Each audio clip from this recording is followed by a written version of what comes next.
Welcome back, families, to the Call to Love podcast. Hey, listen, today I am so excited to welcome some very special guests. You know and love them as a part of the Duck Dynasty family. Jep and Jessica Robertson, welcome. Thank you so much for being here. Thanks for having us. Howdy. I love that. Y'all, it's such an honor to have you on the show. And friends, today we're going to be talking about navigating the challenges of adoption. And as I said, you guys are a very close family unit that the entire world has come to know and love. But your family has been forever changed and grew through the addition of your son through adoption. And you've since become huge advocates for adoption awareness. So let's just start today by having you share a little bit about your family and your calling to adopt. Well, it's funny when me and Jess were dating, she said, I want to have 5 kids. And I was like, five? That's a lot of kids. I mean, it's your body. I don't know. That seems rough for you. And she said, no. And so we had 4, which was great and awesome. And she said, I want to adopt. And I was like, look, we're way ahead in this game. We got 4 healthy kids. I was not so much for it, even though my family, my brother had adopted. And so I just was like, I don't know. I don't know why, but I was just kind of like, we're good. Then I went on a mission trip to the Dominican Republic. Our church had an orphanage there, and I was just blown away. I mean, these kids were so awesome as little boys, and they were young. And I remember thinking, like, I could take every one of these boys home with me, and it would be okay. I'd find a way to Yeah. make it work. So I got back from that trip. I said, okay, God told me, He showed me, let's adopt. Yeah. Yeah. I mean, we were really fortunate. We had 4 biological kids and we were young when we were young. So I think too, his like aversion at first was probably is in the middle of filming Duck Dynasty and we were super busy, right? And we had 4 kids and we were homeschooling too on top of that. And so there was a lot of things going on. And Yeah. but we had our 4th child when I was 28. So, by early 30s, I was like, oh, felt still that calling, like, hey, I feel like we need another child, but I couldn't physically have any more. Right. And so we have been obviously exposed to adoption through family members being adopted, through the church and the orphanages we've worked with and everything. So it kind of was just always on my heart a little bit, but I didn't go into it thinking we're going to adopt a child one day. I think that obviously not being able to have any more kids and also seeing a need is also and just the power of seeing life come into the world and knowing we could financially, we have the room in our hearts that we love kids so much, and it was just kind of like, why wouldn't we do this? And really, like I said, I had felt that calling for a few years. I feel like I was kind of always talking about it, but it wasn't until he went on this trip that he was like, I feel like the Holy Spirit is definitely put that on your heart for a reason. And now after seeing that, then, let's do it. I love that. I love that you say Dominican Republic. My oldest son literally just came back last week from a mission trip there with his senior class, and it was a life-changing experience for him. And we really share a lot of similarities with y'all's story. My husband and I got engaged in Belize, Central America, and we were on a mission trip, and that was where we were working with school children and building a school. And that's where we both were kind of inspired to start our life journey together, and adoption was always on the brain. So, and you hear that a lot with it being one spouse that feels a little bit more of a tug and it takes the other one a little bit to come along, but eventually the Lord does align your hearts when that is the calling. And I think that's a really important aspect of that. So, I think about for those who have not walked this journey, it can seem very easy to look at adoption from the outside looking in and just assume that it's this beautiful, easy fairy tale experience. But the reality is that there are a great deal of challenges that come as a result of saying yes to this calling. And that's part of our conversation today. So, talk about some of the challenges that you guys have realized in your own journey and just experienced yourself as adoptive parents. Well, even just the start of, I felt like we had a couple fall through and where we were like, I just knew it was going to happen. I even like told family members we were going to bring this baby home, and then it would fall through and it was heartbreaking. So just even the opening your heart up to that possibility of adoption is you can be vulnerable and there can be some heartache. But like when we adopted Gus, we knew nothing about his birth parents. It was a close adoption. And so we don't know genetic dispositions. We don't know if if through the pregnancy, like she used drugs, and so those are like, obviously when she had the baby, we knew this, like, that she was not drinking or on drugs, but we didn't know through the pregnancy. So there were those unknowns of like, what if something, what if, Yeah. we figure out there's something major wrong. And I think for me, as the mom of 4 other kids and a wife, and who does seek for Jep to lead our family, like, he just basically was so affirming. I was like, what if this happens? Like, we don't know anything about. She didn't get any prenatal care, and he goes, we'll face it when it comes. And I felt such a peace, like a weight lifted off of me, because I felt like, if like I don't want it to be that I'm leading this. Like, I was like, you've got to be the sound answer for me in this Yeah. process. And when he said that, it was just a weight lifted off. The same thing of like, we had worked with another birth mother, and then he came into guest kind of came into our life out of the blue, and I was sitting there and I was like rocking him, changing him, like, what do I do? Do we like, I don't want to turn my back on another child, even, but a friend of mine, a dear friend, was like, you wouldn't be right here holding this baby if God did not want you to be in this room holding this baby. And it Right. was such that moment. And Jep came to the hospital, and he walked in and goes, yep, we'll take him, just like that. That's his exact words. Yep, we'll I take love him. it. And I was just like, it And was such a relief to know, like, okay, I'm not, like I said, I look for Jep to be that, that cornerstone of like, you are leading our family, and I don't want to make these decisions. These are big decisions, because if there is trials, and there was trials, and there will be continually, Yeah. through raising him, being a different race, and the trials that we've had to face with him early on, and they'll still probably keep coming up, because he wants to be the same, and he's not. But that's the beauty of adoption. That's us being adopted into, the kingdom through Jesus Christ. And so that's the way everything comes back to biblical. Everything that we do is we try to raise them to know, like, look, God doesn't make any mistakes. He didn't That's right. design you and make a mistake. You are perfect just the way he made you. Yeah. well, it's funny. I think that the other thing I said is I was like, well, he ain't the most handsome kid in the world because I think his birth, his He had to make face it was kind of traumatic birth. misshapen and his head was. And I Oh, thought, well, He it's was so okay. We'll cute. we'll love him anyway. And then He was a that big all came back for He me. was a big chubby that's baby, awesome. and he was perfect just the way he was. But yes, he's obviously super handsome. I'm sure you've seen pictures of him, and I have. he's He is. full of spunk and lots of energy and big smiles. Yeah. Oh, I love that. Yeah, Jeff, you and my husband could be friends because y'all, I'm just like, I'm hearing stuff. Yep. I love it so much. Yeah. And I appreciate you talking about that because, there are so many challenges leading up to, we have experienced 9 different failed adoptions. And so just in our family alone, and that is something that people don't think about. They automatically just assume, oh, we decide to adopt and it's just an easy process and you sign a piece of paper and there's a magical little bundle on your porch. But there's a lot of struggle that comes into just welcoming that child. But then the struggle doesn't stop there. There's more as you learn to raise your child. And we too are raising a child of a different ethnicity. And so we can definitely share in that experience. And that is statistically very, very common for the adoptive families to not share that race and ethnicity with their children. And so, any other challenges that you feel like would be really helpful for our families? Sometimes I feel like it's helpful just to put words to something that it's like, I want to say the hard thing out loud, but it feels scary because I might sound like a really bad person if I say, what I'm really struggling with. Anything else that you guys can think of that would be a good I would example to encourage our listeners? I would say because I know I have another friend that I grew up with that adopted, and he's kind of going through it right now because she's younger than Gus, and Gus is what my dad would call high strung. And hyperactive.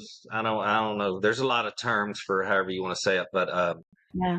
he has way more go than any of the rest of our kids ever had, and so it can be very challenging. We've learned, and now that he's 8, it's definitely what's helped us a lot. I feel like is sports. We need like avenues where he can get out and run and get Yeah. going and just get that motor trimmed down a little bit because Yep. I think that's pretty common. I mean, I Yeah. feel like Well, and like I said, you don't know what they're exposed to, right? You don't Right. know genetic disposition, let alone what they're exposed to Right. in utero. So, like for us, we noticed about when he was 2 years old, like there was some like 1.5 to 2, I feel like we started seeing like, wait a minute, things are, working on a different level. And he was, off the charts, probably, he's undiagnosed, like off the charts ADHD, but also had sensory issues. He would be fine for a moment if you did something. Then if you walk by and you touch his hair, and it would be a meltdown for hours. Like I was Yeah. like, I don't know how to do it. I don't know what to do. I mean, our Right. biological kids, I could be like, straighten it up. You better, Yeah. like, I mean, and so it was difficult. It was Mhm. like, "Hey, wait, we raised him from 3 days old.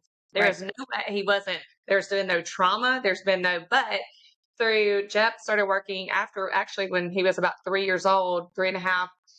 Jep started working for a charity called All God's Children International. Yes. And through that, we've learned a lot about trauma going back from in utero. Like, and I Yes. was like, as a mom, like, I didn't know that. Like, we were raised Right. like, no, just stop doing that. We didn't hear ADHD. We didn't hear that. It was like, sit down and be quiet. Right. Right. And there was no excuses. And so, and like I said, our biological kids, we didn't, uh, our other son, we have three daughters and River, and before we adopted Gus, and River was the most, he's just like Jeff. So everybody talks about wild boys. Well, River was the opposite. He was the most chill, laid back kid Could be of too chill at all. times. Yes. And so I was like, I never experienced that until we had Gus. And then everybody's like, oh, he's just a normal boy. I'm like, nope, I have another boy. You can't just say he's just Right. a normal voice. So those were definitely challenges. And like I said, that's even before saying him. I mean, about 2.5, he started realizing he was a different color than us and would ask. And he's also really big for his age. He wanted to fit in there, Yeah. and so these are things which obviously now he's embraced his tall. Like I was like, a year ago though, he did not want to be tall. He was like, Right. I want to be like everybody else. And I was like, one day you will love it. And yeah, so Yeah. Yeah. but other people, we have friends who've experienced a lot of even more trauma than that. And so I think it's really important to have a good source of like a good avenue to go and get help and talk to, and books to read, and just your circle to be tightly knit so that you have that support system, because you need it. We all Yes. need it. Rather, even, I mean, we've had struggles with our biological kids that we've had to go through, some of them, Yeah. and so it, no matter what, you need that support system for your family. And we're really Definitely. fortunate. We not only have a great support system with our family, but we have a huge support system with our friendships.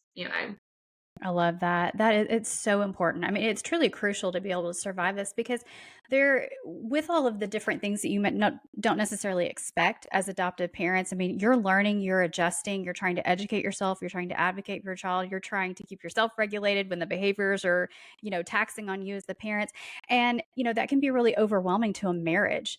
And so I'm curious for you guys as you were navigating, kind of having those aha moments, because we were the same way. I didn't know what I didn't know. I was in complete denial. We adopted our daughter as a newborn. And so I was like, no trauma, clean Mhm. slate, there's no kind of issues. And then day one, it was like, oh, I was wrong.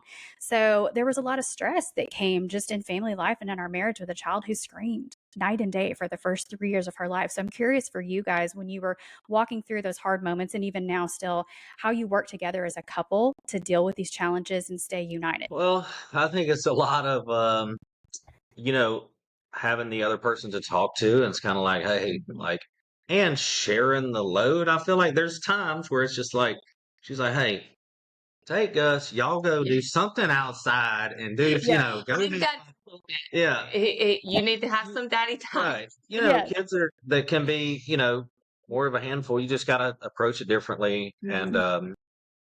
so, we lean on prayer and God's word. I Yeah. mean, we definitely do that too. So, and I mean, we got lucky that we do have older girls like Priscilla, our 18-year-old. She's so great with Gus. Yeah. She's got him right now. Because if he was here in the background, I promise you, you'd know Yeah.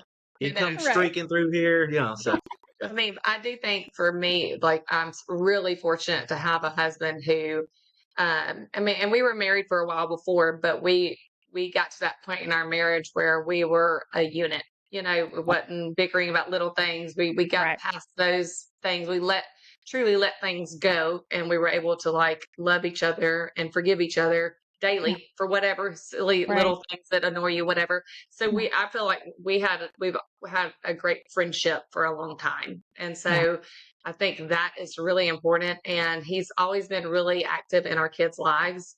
And I was like, I couldn't have done this by myself. I mean, I'm like, he just requires a male role model like Jep, and so and Jep's so kind. I mean, he's very, like I said, my River's a lot like this, very laid back, chill. Things that don't irritate him as quickly as it can irritate me. So Yep. there are moments where I'm like, I gotta just go. I need to go to Target and just walk around for a minute. Yes. You know, I need to I just feel like that. stop thinking and not have to process anything else. But I Yes. think that's key is that your unit, your core group is you have someone you can fall back on and say, look, I need you to take the reins for a little bit.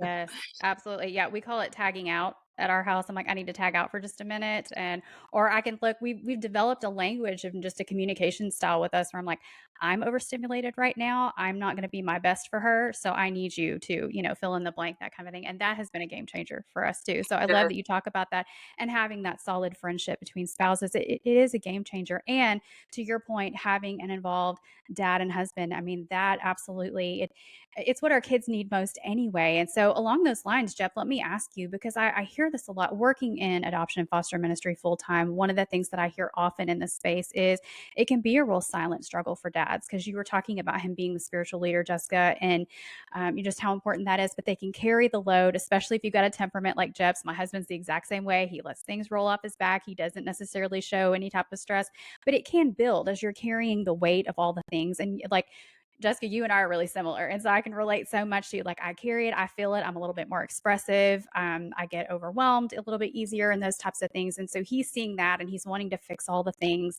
And so wherever you find yourself, in that balancing act of being the spiritual leader of the home and being the dad and managing maybe the extra trauma and the education and being the provider and all the things, like what advice would you give to husbands and adoptive dads who are listening as far as both leading well in their homes, but also expressing their own struggles as men?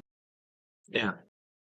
For me, it's patience, and I mean, I feel like I'm kind of lucky in that area because I do just have a lot more patience, I think, than most people. But it's also, I mean, shoot, it happens a lot, like at night, and I'll have to get him aside because he loves pestering her and just coming up and just really just It's not. such a horrible word to say as pester, but he does only for to Get it. me. Yeah, And he'll say it like even today.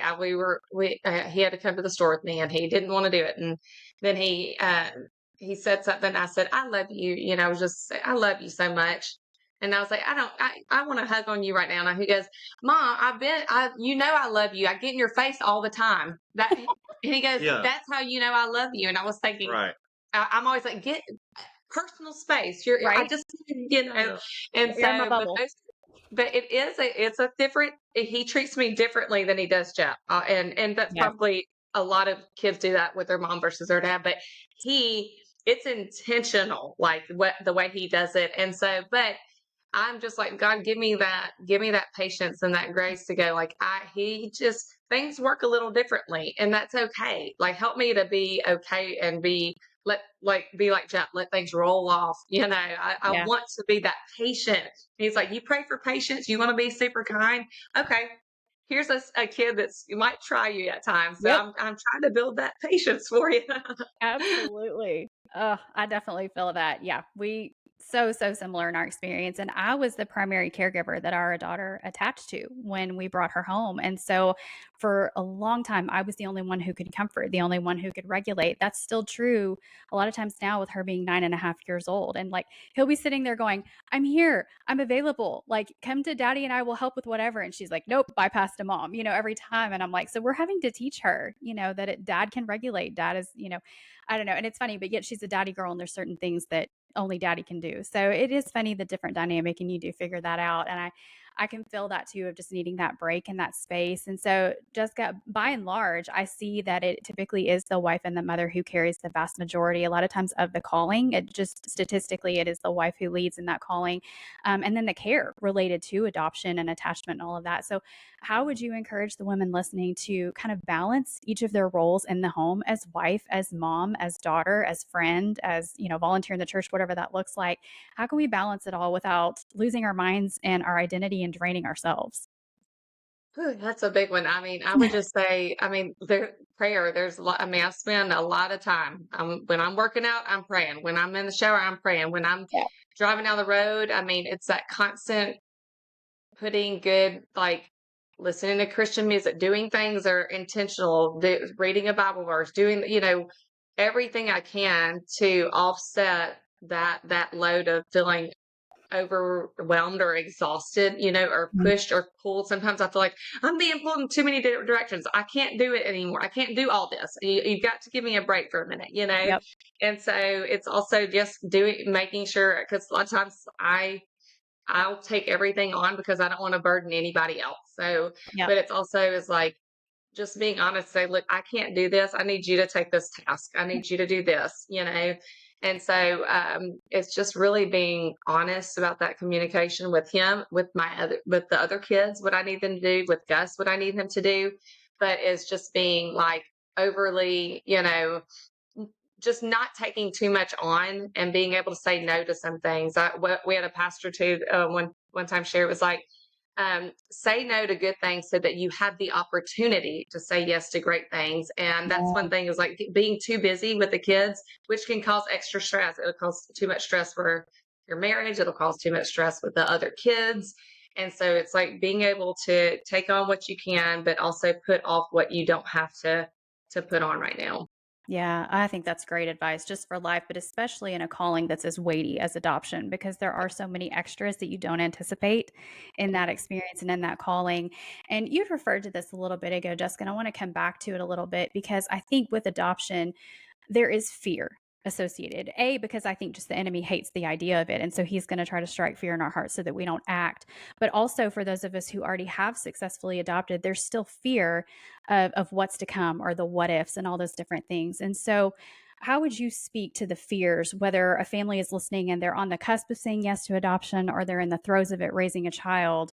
How would you speak to the fears that we experience as adoptive parents? I mean, I feel like I'm gonna have to share the scripture, because I always go, there's always the fear of unknown. And I mean, yes, even with Gussie, there's still fears of like, is he gonna one day not grow up and not think of us as his mom and dad? Yes. Is he gonna, obviously we want to be able to show him who his birth parents are at some point if that's what he wants to do. But I would say that people that are wondering, like, is adoption, where did it come from? Why should I do this? But this scripture and it was such a key part of my life. Um, Now, especially, but it's Ephesians 1:4 and 5. It says, even as he chose us in him before the foundation of the world, that we should be holy and blameless before him. In love, he predestined us for adoption to himself as sons through Jesus Christ, according to the purpose of his will.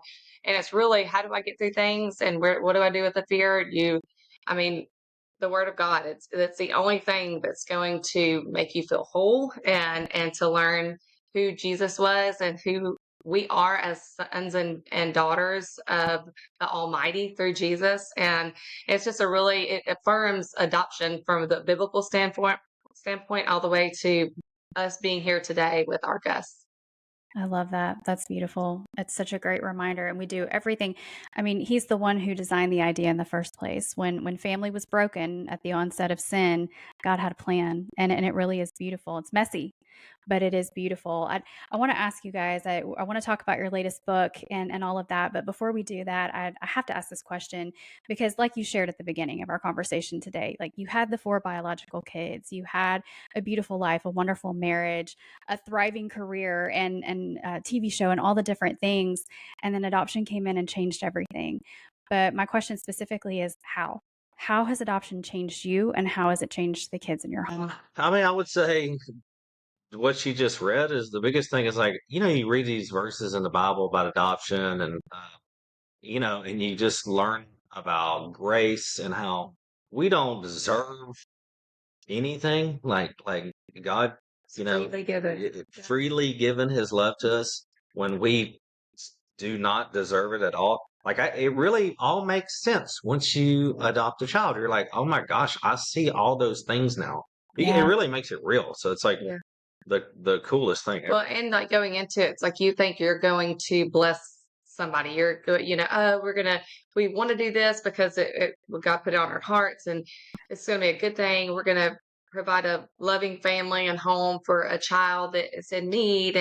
But more than anything, I feel like we've been blessed by Gus so much and we've grown so much. And I think that Yeah. through those trials, through those hard times, you're either going to run to the cross or you're going to run away. And, Right. we ran to the cross like, Lord, what do we do? Help us to know, how do we get through these hard times, and there were tough times where we didn't know what to do. And there was like those sensory things that were going on that he couldn't relate to us. It just would Yeah. be uncontrollable and unconsolable. And it was hard to see even our biological kids who were so excited to have him in our life to, the trials of toddlerhood where Yeah. they didn't know. And it was taking so much of our time and our energy. And there was moments I'm sure they were like, I'm never going to adopt because this has been it's too hard, but we've come through those things, and I know that we're stronger. And they can see how, like, every 6 months, I always say every 6 months we see a little growth and improvement, right? He's still Right. young, even though he looks like he's 12 or 13. He's Yeah. 8 in his brain. And Right. so, and he's really smart, but like, we see these little things, and I know God's helping us to be the best parents we can be for him, as well as all the siblings. They play an intricate role in his life, and Yeah. and are very much involved in his life. I love that. And as you said earlier, God doesn't make mistakes and he's planned your family beautifully and every family that's represented in this listenership who has adopted or is walking that process. So I so appreciate y'all sharing that. I want to talk about Dear Valor. It Yeah. is the sweetest book and I want our listeners to know about it. So share with us a little bit about that. Yeah, so here is Dear Valor. We are just so glad to be a part of the Brave Book family. So we met Brave Books about a year before we wrote this book, and we wanted to work with them immediately because of what they do. Every book they write is just so sweet. The stories are great. They're intentional. They give a life lesson. It's always biblical, traditional values, and then there's these characters that you can grow with through the Freedom Island series. And so Valor is adopted. He's a tiger and adopted by lion parents, Fiona and Arthur. And so we basically got to implement some of the things that we've dealt with Gus, being young and being different, obviously, knowing he's different, he looks different. Um, and through this book, his buddies start asking him, like, "Why are you different? You don't look like your parents." And then he's like, "Whoa, wait a minute, I don't." And so he is obviously introduced for the first time that he's adopted and he has different birth parents. And so it's really just such a sweet story of unconditional love from a family. Obviously, he wants to reach out and find out who his birth parents are, and I'm not going to spoil the end of the book for people, so you have to get the book to see how the book ends. But it's really sweet, and it's just an affirming love of a mother and father to their child, no matter how they come into the family. And so I love everything Brave does. And the back of the books, there's interactive activities you can do with your kids. Um, So we did a podcast. It's kind of or funny yeah, about the book. And my uncle saw it. Look, he was like, "Yeah, the book's great. Them games in the back, yeah, that was fun." Like a 75-year-old man it was was like, "That's the classic Uncle funnest Si. Awesome. games ever." Yeah, classic Uncle Si. Yes. Yes. Yeah. But yeah, this book, along with all their other Freedom Island series books, there's tons of amazing authors that have joined the Brave Book family. But you can go to bravebooks.com and get Dear Valor along with all their amazing other books. They come out with a book every month, and each one is different, but has such a sweet sounding life lesson that's, like I said, it's all rooted in biblical values. Love that. That's so fun. And I love that it's something that it's a connecting activity to be done between family members. So whether it's crazy Uncle Si or whether it's a grandparent or whether it's you as the adoptive parents sitting alongside your kids and just kind of helping them process in a way that's beautifully illustrated, it's beautifully written, and it is just such a sweet resource. So I echo that. Guys, we're going to have the link in today's show notes if you want to go over and get a copy of Dear Valor. I highly encourage you to do that. Guys, thank you so much for being here. I want to ask you one last question before we close out our interview today, and that is for our listeners today who are prayerfully considering adoption. What do they need to know? What advice would you give? Know that it's awesome and it can be hard, for sure, but you will not regret it. I'll say that. And you can Yeah. go to allgodschildren.org. That's who I work with. We actually do international adoption. So you can adopt through a company I work with, and they're awesome. That's true. Yeah. Love that. Yeah, we'll put that link in today's show notes in case you guys are interested in that as well. Jep and Jessica Robertson, thank you so much for being my guest today. Listeners, I know you've been blessed by them, and I know you know where to find them. Check them out on Instagram. Go to Brave Books and check out All God's Children. And guys, thank you so much for your time today. It's been a pleasure. Thank you. Thanks so Thank much for you. having us.